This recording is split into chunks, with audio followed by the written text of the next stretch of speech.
Еңселі 3 қабатты үйге кіріп келген Болатбек аңырайды да қалды. Жоқ, оны таң-тамаша қалдырған зәулім сарайдың алтынмен аптап күміспен қаптап қойған көз суарарлық сұлу да сымбатты көрінісі мен қымбат жиһаздары емес еді. Қарсы алдында үріп ауызға салғандай келісті келіншек тұрды. Япыр-ай, мынандай да сұлулық болады екен ғой. Гүлді халатының алдыңғы өңірі сәл ғана ашық қалыпты да, қос алмасы серіппедей сыртқа теуіп тұрған келіншектің мойылдай қарашығына түс алды да қалды. Тұла бойында бір мін болсашы. Аққудың көгілдіріндей келіншек бейтаныс жігіттің ұрлана да сұқтана қарағанына қымсынған да жоқ. Қайта қарай түс, тіміскелене түстегендей әнтек жымиып, тостағандай көздерін төңкеріп, сүйкімін арттыра түсті. Ол не үшін келдіңіз деп сұрамады да, тап қазір өзінің осы бір ерке болмысты тұрысының үстіне бөтен еркек кіріп келетінін күткендей, екі көзі боталап Болатбекке қиыла қарады. Болатбек не үшін келгенін айта алмай тұтықты да қалды. Сізге мынаны Басекең беріп жіберді, деді. Әлден соң есін зорға жинаған Болатбек не үшін келгенін есіне түсіп, келіншек сыңғырлап кеп күлді. Күлкісі күміс қоңыраудың сыңғырындай жүрек қытықтайды екен. Сіз Талқанбайдың жаңа шопырысыз ғой, деді. Райы да шырайы да келіскен келіншек оның тұла бойын тінтіп қарап шығып. Иә, жаңа ғана қоңырау соқты. Қолыңыздағыны мына жерге қоя салыңыз. Иә, Тауаға жіберді, деді Болатбек сөзін қайта пысықтап. Ол келіншектің күйеуі неге Талқанбай деп тұқыртып атап тұрғанын түсінген жоқ. Жұмыста ғой, бастықты барлығы да Тауаға деп атап алдында құрақ ұшады. Сонда келіншегі оны неге Талқанбай деп тұр? Менің есімім Ағылкек, әжем қойған, деп әдемі келіншек қолын ұсынды. Ып-ыстықта ұлпадай жұмсақ сүйріктей саусақтар жүргізуші жігітті майда ерітті. Болатбек қолын тартып ала алмай ұзағырақ бөгелді. Ағылкек ағымаржандай тістері жарқырап ақтарыла күлді. Олар осылай танысқан еді. Содан бері Болатбек бастығының да Ағылкектің де айтқанын екі етпейді. Көбінесе сапарда тығыз таяу жұмыстармен қауырт жүретін бастығының қызын балалар бақшасына апарып келу мойнында. Арагідік Ағылкек қаладағы супермаркеттерді аралайды. Сән этелесінде ұзақ бөгеледі. Жүргізушіге керек бастыға сиет төзімділік пен шыдамдылық. Сосынғысы қанша ұрсып жатса да мылқау адамдай тіл қатпау. Үшіншісі бастығың туралы басыңа мылтық тіресе де тіпті өліп бара жатсаң да сыр ашпау. Міне, оларға шыдасаң бастығыңның да, оның отбасы мүшелерінің де ойабын тауып сенімінен шықтың дей бер. Болатбек мұның алдында да бір мықтының көлік жүргізушісі болған. Тәжірибесі толық тіс қаққан жігіт. Бастыққа ұнаудың сеніміне кірудің жөн-жосығын бір кісідей біледі. Болатбектің бұрынғы бастығымен танысуда, қоштасуда қызық. Онда Болатбек қоғамдық көлік жүргізетін. Таңертең ерте тұрып кеш жатады. Белгілі бағыттағы автобуспен қаланы таңғы сағат 6-дан түнгі 12-ге дейін айналады да жүреді. Жұмыс ауыр болғанымен табысы тәуір. Оған тәжірибелі жүргізуші ретінде басшылары үнемі жаңа автобус береді. Құрмет сыйы, қомақтылау қаржысы бар жұмыстан кім қашады? Оның құтты орнына қозғалысы да жоқ еді. Бір күн ойламаған жерден алдынан джип автокөлігі шыға келді. Болатбек тежегішті басып үлгермеді. Екі көлік соғысып дүние төңкеріліп жүре берді. Салон толы жолаушылар олардай шулап қоя берген. Біресін жиғанда ол дәрігердің алдында отыр екен. Кінәлі джип жүргізушісі еді. Рульде арыстай болып Ақылбектің өзі отырыпты. Сол күні ол жолдас жолаулары мен мейрамханалардың бірінде бөгеліп қалады да жүргізушісін үйіне қайтарып жібереді. Мейрамханада қанша уақыт отырды, қаншама ішімдік ішті, бұл арасы бұлыңғыр әйтеуір. Болатбек оның теңселіп тұрып, тепсініп, жер-жебіріне жеткенін еміс-еміс біледі. Қалай дегенде де аққа құдай жақ, жол көлік апатының қалай болғанын көргендер бар, жолаушылар бар. Ақылбектің рульге ие бола алмай көлігімен автобусқа өзі келіп соқтығысқанын бұлтартпас дәлелдермен мойнына қойып берді. Бірақ Ақылбек алдырмайтын да шалдырмайтын да жуан ортаның жолбарысы болып шықты.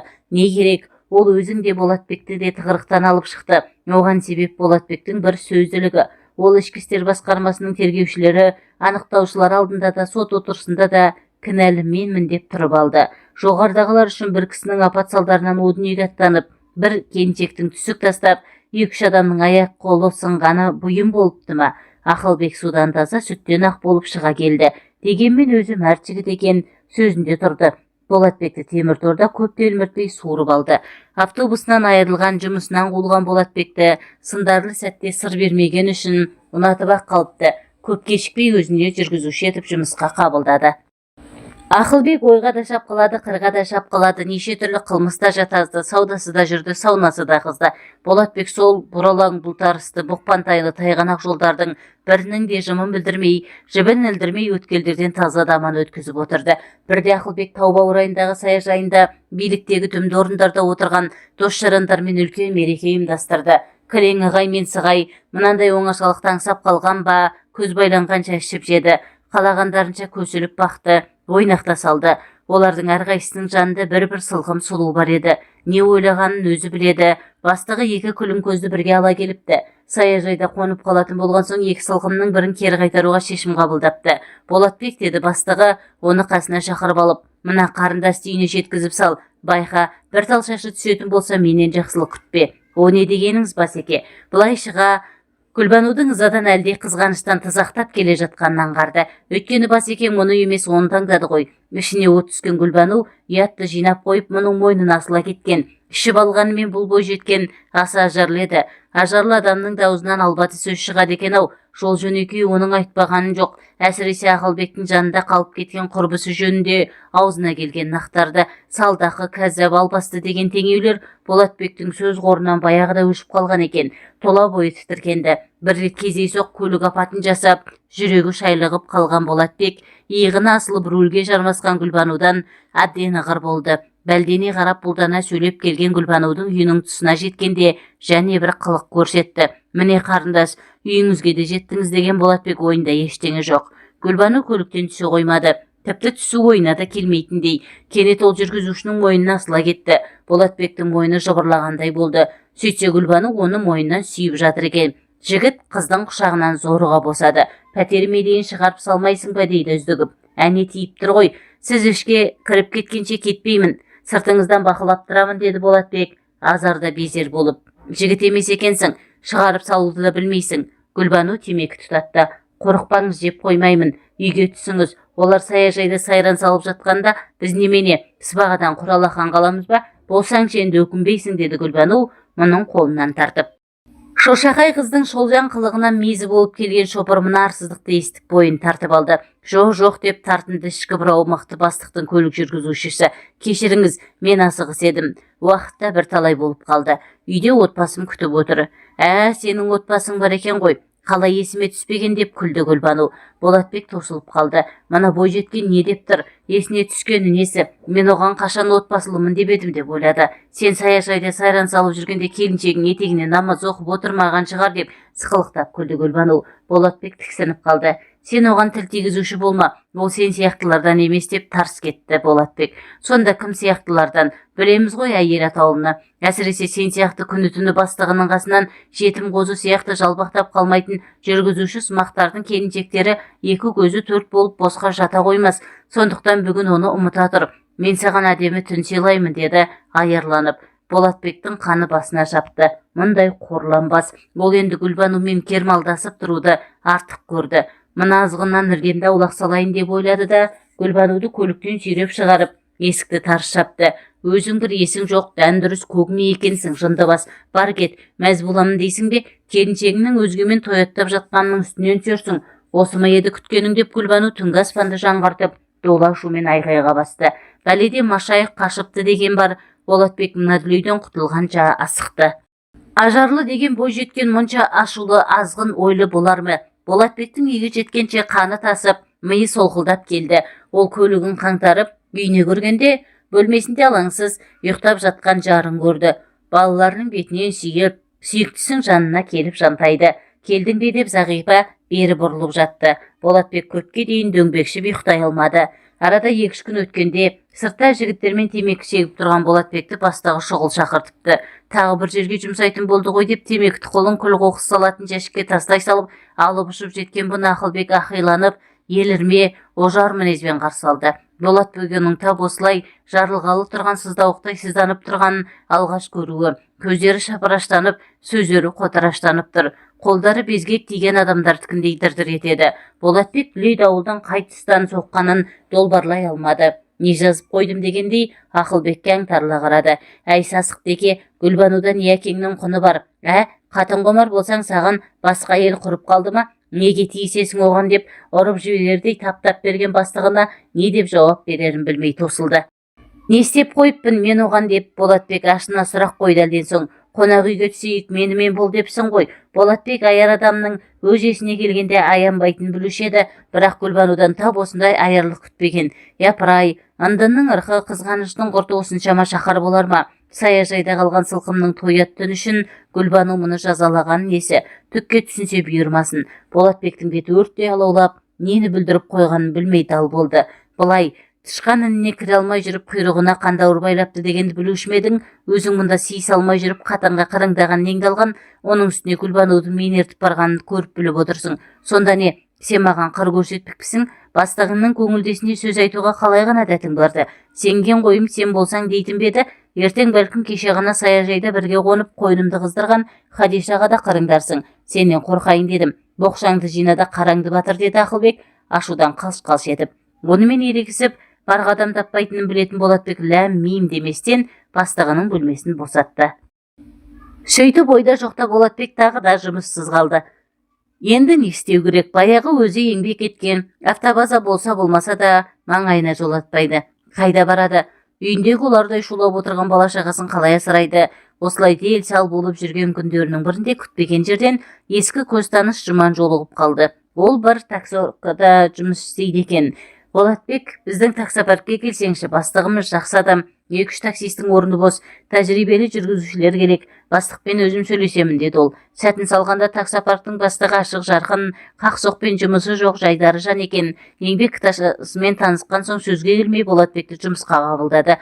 Үйде отырып отбасының ұсақ түйек күйбеңнен мезі болушы еді, жүда жақсы болды. Бәрінен бұрын Зағипаның зілсіз айғайынан құтылды. Әкесі ет таусылды. Әкесі үйде ұн бітіп қалыпты. Әкесі бұл үйде майда қалмапты деп мидың құртын жеуші еді. Автобус жүргізуші болып жұмыс істеп жүргенде Ақылбектің оққағар ретінде алшаң басып, арындап тұрғанда да мынандай таршылықты көрген жоқты. Әлде бір контейнермен қазы қарта дейсің бе, жал жая дейсің бе, қойдың еті дейсіз бе, тайдың еті дейсіз бе, ағылып келіп жатушы еді. Шопырлықтан шеттетілген соң бұл бастаудың көзі бітеліп, Зағипасына кіріптар болып қалған. Осы кіріптарлықтан құтқарған Жұманға дән риза, күректеп таппаса да, әйтеуір алақанына бірдеңе түседі. Бұрынғыдай артылғанына кешешесіне бауырларына дорбалап та, арбалап та жіберіп тұратын тоқта, бақуат күндер келмеске кеткенімен, жұрт қатарлы күнелтіп жүргеніне шүкіршілік етеді. Такси жүргізушісі деген бір рахат жұмыс екен, басыңда әңгүртағия ойнатып бақырып бастығы тұрмайды. Автобус айдап жүрген күндеріндей күн сайын таңмен таласа жылы төсегінен атып тұрмайды. Әрі беріден соң ешкімге есепте беріп жарытпайды. Қайда барады, үйіне қашан қайтады, бұл да өз шаруасы. Бір күн ойламаған жерден оның таксиін Жомарт тоқтатты. Кезінде Ақылбектің компаниясында бірге жұмыс істеген жігітті көріп, Болатбек те қуанып қалды. Болса болмаса да бір-бірінен хал ахуал сұрасып, қауқылдасып отырып біраз жерге ұзап кетіпті. Ал компанияда не жаңалық бар деп сұрады Болатбек бір кездері өзі жұмыс істеген ұжымның жағдайын білгісі келіп.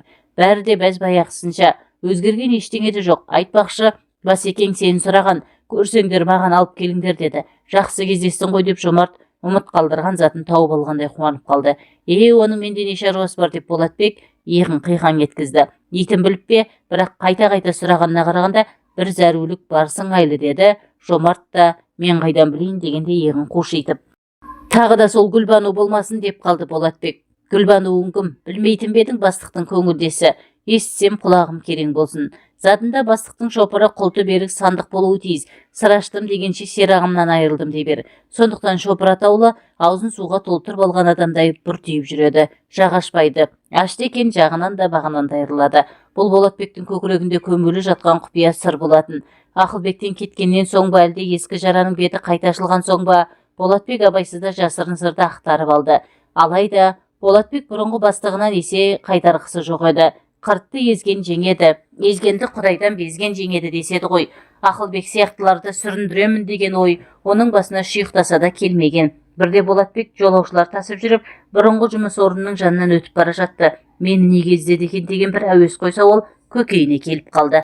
Гүлбанудың әр кешіккені менен көріп жүрген шығар деп бір қойды. Көйлегімді шешіп алып қалмас не де болса бара көрермін деген бір ой оны ширықтырды. Себепсізден себепсіз қорқақ ұры атанбайтын. Төбемнен тастап жіберер тасы болса, оны да көріп алдым деп батылданды. Өйткені ол өзінің адалдығына сенді. Ақылбек оны арада ештеңе болмағандай сыпайы сырбаз қабылдады. Хатшысына қоңырау соғып, 2 шыны кофе алдырды. Бұрынғы шопырының хал жағдайын, денсаулығын, көңіл қошын, отбасының амандығын түгін қалдырмай сұрап шықты. Шүкір, бәрі де жақсы деп қысқа қайырды Болатбек. Мені не үшін шақырғанын білесің бе деп Ақылбек төбеден түскендей күтпеген жерден сұрақ қойды. Қайдан білейін деп Болатбек 2 алақанын жайды. Бірақ іші қылп ете қалған еді. Сенен кешірім сұрағалы шақырдым дегенде Болатбектің аң-таң қалғаны соншалық аузы ашылып қалды. Рас айтамын, менен бір ағаттық өтті, кешір мені. Ақылбек кінәлі адамдай-ақ алдында шынында да тұнжырап отыр. Болатбек не айтарын білмей қипақтады. Анау мынау емес, білдей бір компанияның білдей бастығы кешірім сұрап отыр ғой. Иә, кезінде ойнақы күлімкөздің жаласына болып мұны жұмыстан қуып еді. Мас болып көлік жүргізіп, мұның автобусын соғып сотталып кете жаздаған кезінде Болатбектің бар кінән өз мойнына алып құтқарып қалғанын да ескермеді. Жақсылыққа жақсылық әр адамның ісі, жамандыққа жақсылық ер адамның ісі деген бар-ау. Жарайды, өткен іс өтті, не айтар екен, бұл кешірім, қай кешірім? Не үшін кешірім сұрайсыз деп Болатбек дегбірсіздене түсті. Ақылбек көп бөгелген жоқ, орнына жайғасып отырып асықпай әңгімесін бастады. Сені бекер кінәлаппын. Саяжайға барып сайран салғанымыз есіңде ғой. Сонда мен Хадишаны алып қалып Гүлбануды қайтарып жіберген едім. Гүлбану Хадишаны менен қызғанып, сенімен көңіл қоспақ болыпты. Сен әрине оның ырқына көне қоймадың. Бәлкім осылай десе мені қызғанып бауырына тартар деп ойлады ма, әлде басқа есебі болды ма білмеймін. Сені қонақ үйге шақырып бірге болайық деп мазалады деп айтып келді емес пе? Артынша бұл сырын бір құрбысын айтады. Ол Хадишаға жеткізеді. Сонымен сені сүріндірмек болған сылқымның сырашылып қалды. Кейін өзі де мойындады. Сен кінәлі емессің деді Ақылбек. Қалай сонда деп Болатбек аң-таң болды. Еш қалайы жоқ, солай. Кейін ол басқа бір жігіттің басын айналдырыпты. Қызығы сол қылмыстарының үстінен түстім. Ол осының барлығын қызғаныштан істеп жүргенін айтып ақталды. Қызғанғаны несі, қылмысы несі деп Болатбек те таңырқады. Иә, олар саунада мауығып жатыр екен. Қас қылғанда тап сол саунаның 2-ші бөлігінде біз демалып отырмаймыз ба? Қыздар шақырғанбыз. Кешіккен соң әкімдіктегі кезекшіден сұрайын деп дәлізге шықсам, қарсы алдымнан ойқастап шыға келгенім. Гүлбану ма? Енді кім деп едің? Расында қызық болған екен дей салды Болатбек, аузына басқа сөз түспей. Несі қызық, өз обалы өзіне жұмысқа аламын ба деп ойлап жүредім. Жұмысын тауыпты, енді сол жұмысымен болсын деді Ақылбек күйініп. Ол тағы да кофе алдырды. Болатбекке мына кермек дәмі ұнамады, аузы ашып бара жатқандай сезінді. Қаласаң компанияға қайта орал, саған да есігім ашық, бірақ мені кінәламай бәрін ұмытып кел деп Ақылбек бұған барлай қарады. Бір рет сынған көже қайта қалпына келмейді, Басеке, қалған көңіл шыққан жан. Ниетіңізге рахмет деді Болатбек орнынан тұрып жатып. Маған қатты ренжулі екенсің ғой. Болар іс болды, өтті кетті. Жұмысыңызға сәттілік тілеймін деп Болатбек бұрынғы бастығымен қоштасып есікке беттеді. Қалаған уақытыңда келіп тұр. Саған есігім қашанда ашық деп Ақылбек соңынан дауыстап қалды. Адамды толық білмей тұрып сырттай баға беру ұшқары ойдың белгісі. Болатбек өзі ер жігіт деп бағалап жүрген Ақылбектің қайдағы бір жеңілтек қыздың жаласына сеніп шүйліккені қалай есінен шығар. Қанша жерден ұмыттым дегенмен алдынан қайта айналып кездесе кеткенде кеуде тұсы шым ете түскені қалай. Талқанбайдың тіршілігі таусылмайды. Үйге керекті азық-түлікті, керек жарақты Болатбек тасиды. Осы ортада Ақылбек оны балалар бақшасына жұмсайды. Үйге 3 жасар Ақбілекті алып келгенде келіншектің қуанғанын көрсеңіз ғой. Ақбілекті анасына қарай құлдыраңдап жүгіреді. Олардың шырқырасып табысқандарына сырттай сүйсініп қарап тұрып үйіне қайтады.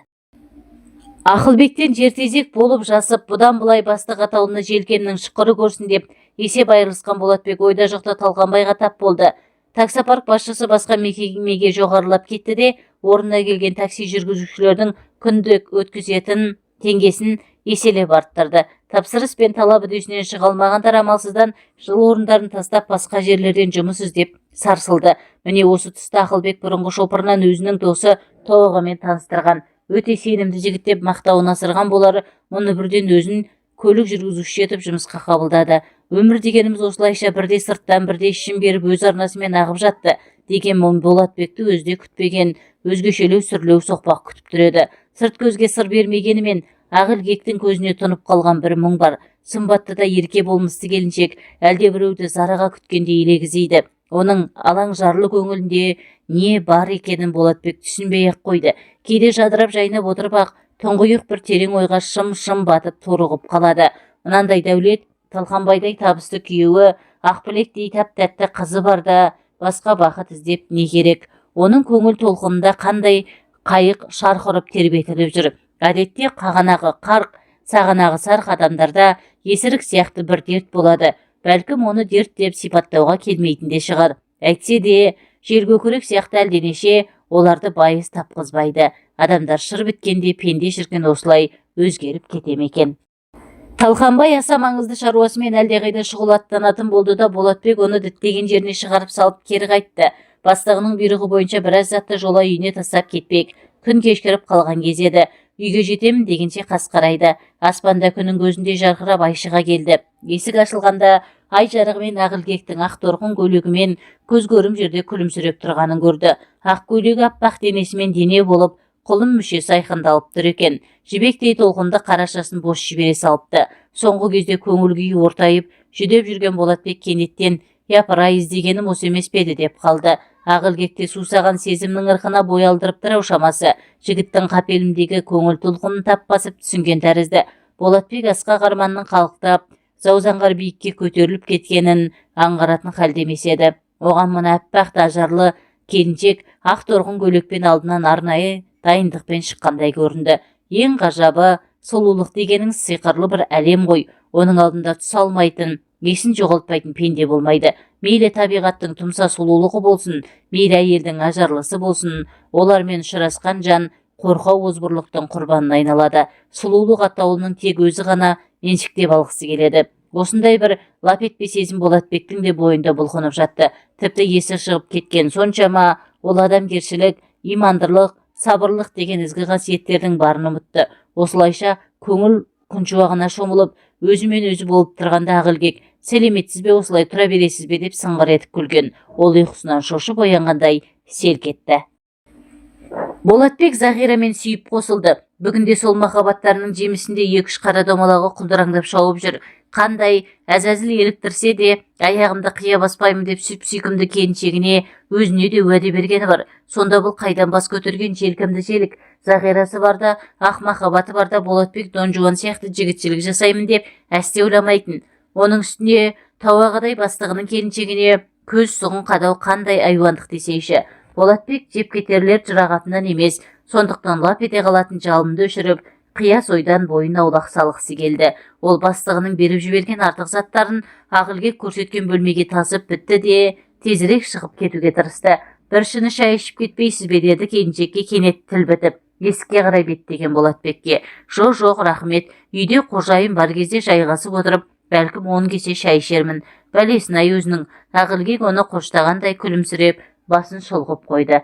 Талқанбайдың түгесіліп бітпейтін шаруасы көбейді де, көпке дейін кідірістей берді. Ақбілекті бақшасына жеткізіп салу, алып қайту, анасын айтқан жеріне апару, компанияның басқа да тіршілігі бар. Уақыт өз ағымен сырғып өтіп жатты. Ол күн сайын қожайынның үйінде кемінде 2-3 рет келіп кетеді. Неге екені белгісіз. Алдынан кермаралдай керіліп, Ақылбек шыға келгенде тұла бойы бір ысып, бір суып, жүрегі атқақтап соғады.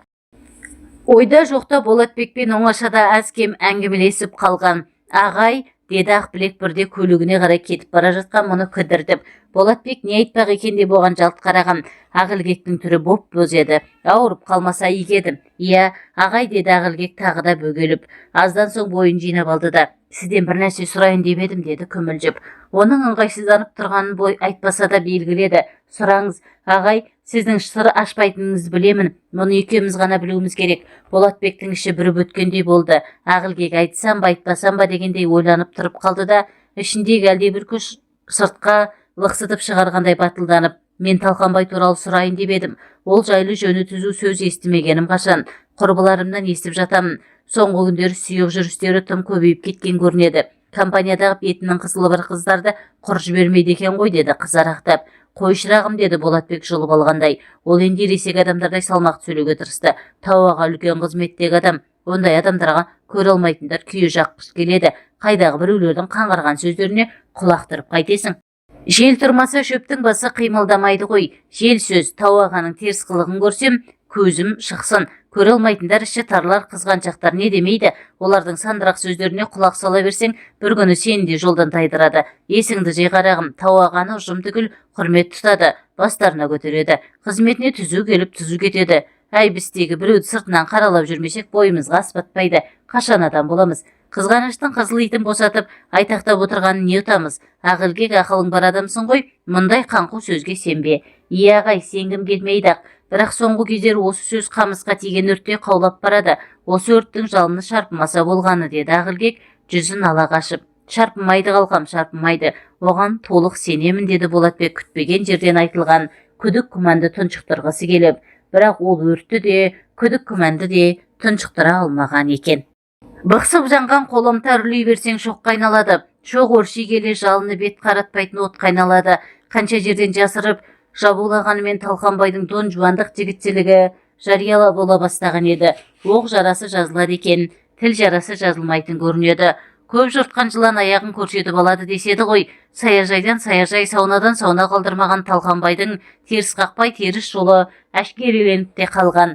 Қолы қалт етсе ақ, билік басындағы дос жарандарымен, одан қалды сұлу келіншектермен әмпей-жәмпей болып жүрген ол талайды көрген, зымияндығына басып, абыройсыздығын қанша жерден шашырып забуласа да, елдің аузына қақпақ бола алмады. Ауруды қанша жасырғанымен өлім әшкерелейді.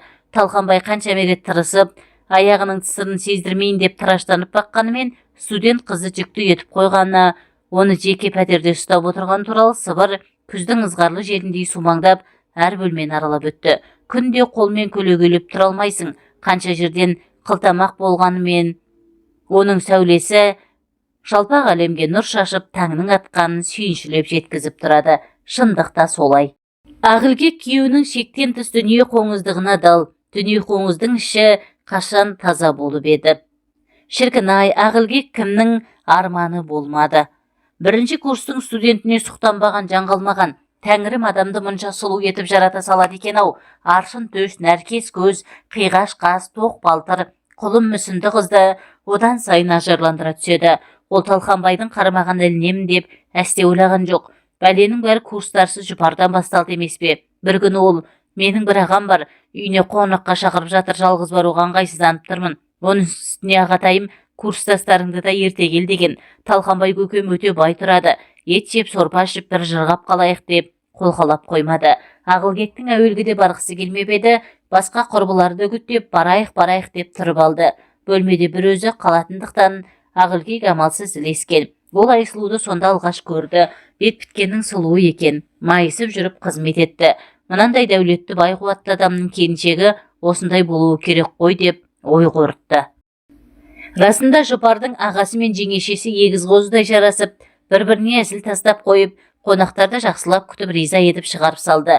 Бұл кезде Ақылгек Айсұлудың орнын басамын деп ойлапты ма? Күзгі сынақты Ақылгек бір сынақтан сүрінді де, жұпар оны қойырды қоймай ағасының үйіне ертіп барды. Ағатайымды білесің ғой, бүгінде оны осы қалада танымайтын, сыйламайтын жан жоқ, деді жұпар жол жөнекей бақтанып. Расында Талқанбайдың тасы өрге доңалап тұр екен. Оны профессорға бір рет қоңырау шалғанның өзі жеткілікті болды. Ақылгек іштікке риза болып жүргенде, қаталдау көрінетін ағай ортан қолдай төртті қойып берді. Бір байқағаны бұл кезде Айсұлу бір баласын жетектеп төркініне кетіп қалған екен. Неге кетті? Араларынан қандай шайтан жүгіріп өтті? Бәлкім төркіндеп қайтатын шығар. Ақылгек бұл жағын қазбалап сұрамады. Қызға тән ибалылықпен сыпайылық сақтады. Бірақ жұпар мен Талқанбайдың үйіне 2-3 рет барғанда ұялы көздері мен жылы сөздерімен баурап алған Айсұлуды көре алмады. Ерке қатын не істемейді деп түсіндірді. Мұның мәнісін жұпар құрбысы. Содан бастап Талқанбай жұпарды үйіне шақыруды үдетті. Екеуінің де сабағына да тамағына да көмектесіп жүрген соң одан пәлендей жамандық күтпеген болатын. Сөйтсе бір бармағы бүгулі екен ғой. Екінші курсқа өткенде жұпар құрбысының қасына бір ел ажыраған жоқ. Күн сайын Байбағылан ағасын мақтап, оның сыйға беріп жібергендерін көрсетіп шаттанумен болды. Тау мен тасты жел бұзады, адамзатты сөз бұзады деген ол кезде Ақылгек қаперінде де алмаған. Қамқор ағатайының құрығына қалай түсіп қалғанын өзде түсінбеді. Сол күнді қарғыс атсын деді. Бұл Ақылгектің соңғы кезде аузынан бір түспейтін қаралы сөз. Бәрі де жұпардың туған күнін ағасының зәулім сарайында атап өтуінен басталды емес пе? Жұпар бүкіл курстастарын ағасының үйіне шақырды. Мынандай алтынмен аптап күміспен күптеп қойған келісті үйде кім бұрын көрген. Курстастар, құрбы-құрдастар кеңдей келісті бөлмеде тартынбай ішіп жеді. Дастарханда құстың үстінен басқаның барлығы бар еді. Мұндай бай дастарханды сирек көретін студенттер тартынуды ұмытты. Ақылбек өмірінде татып көрмеген шарапты алғаш рет сол түн ішті. Онда да құрбыларының жұпарды сыйламайсың ба деп зорлағандай болуынан соң алғашында басы сәл айналғандай еді, бірте-бірте жадырап жүрегі сөйлеп тұрғандай күй кешті. Жұпарда жабысып өлердегі сөзін айтып жанынан шықпай қойды. Менің қуанышыма ішпегенде қайда ішесің деп үсті-үстіне бастырмалатты. Тағдырдың ызалы мазағындай Ақылбек ертесіне Талқанбайдың төсегінде оянды. Міне содан бері осы үйдің отымен кіріп, күлімен шығып келеді. Болатбек кейде ақ борықтай келіншегімен оңаша қалғанда Талқанбай туралы сұрағысы келгенімен оның ретін таба алмай жүрді. Талқанбайдың талтаңбай жүрісі жиілеп, ожар мінез көрсете бастаған бір күні Ақылбек жүргізуші жігітке өзі ақтарылып еді.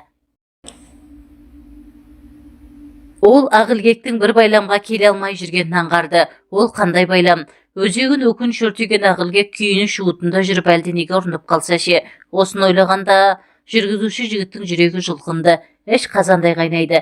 Күресуге дәрмен жоқтың күйін кешті. Ымырт үйіріліп көз байлана бастады. Кенет бір бүйірден ала құйын бұрқасын көтерілді де артынша суырысын жүріп өтті. Мұның соң алай-дүлей боранға айналды. Жан-жақтан ұшып түсіп жатқан қар көліктің терезе көзін бітеп тастады. Тоңази бастаған жүргізуші моторды оталдырып, жылынудың қамын жасады. Бұл уақытта қызметкерлер де, жұмысшылар да үйлерінде ыстық шайларын ішіп жайланып жатыр еді. Жұмыста әкесінің қонақ алғандай Талқанбай ғана тапжылмай отырып алды. Жүргізуші оны күте-күте жалықты, тіпті алаңдай да бастады. Дүние астан-кестен болып жатқан мынандай мезетте жылы үйіне ертерек жетіп алған жақсы ғой. Бастықтың не ойлайтынын өзі біледі. Уф, жалықтырып, зарықтырып барып кеңсесінен шықты әйтеуір. Күтіп қалдың ба? Ештеңе етпес. Мен бір жігіттерге қонаққа баратын болдым. Сен үйіңе қайта бер. Айтпақшы мынаны жолай біздікіне тастай кетерсің деп Талқанбай оның қолына мұқият оралып, сырты скотчпен қапталған бір затты ұстатты. Сіз ше, баратын жеріңізге жеткізіп салайын да, жоқ әуре болма. Қазір кезекші көлігі апарып тастайды. Ал не тұрыш жөнел деп Талқанбай кері шегіне берді.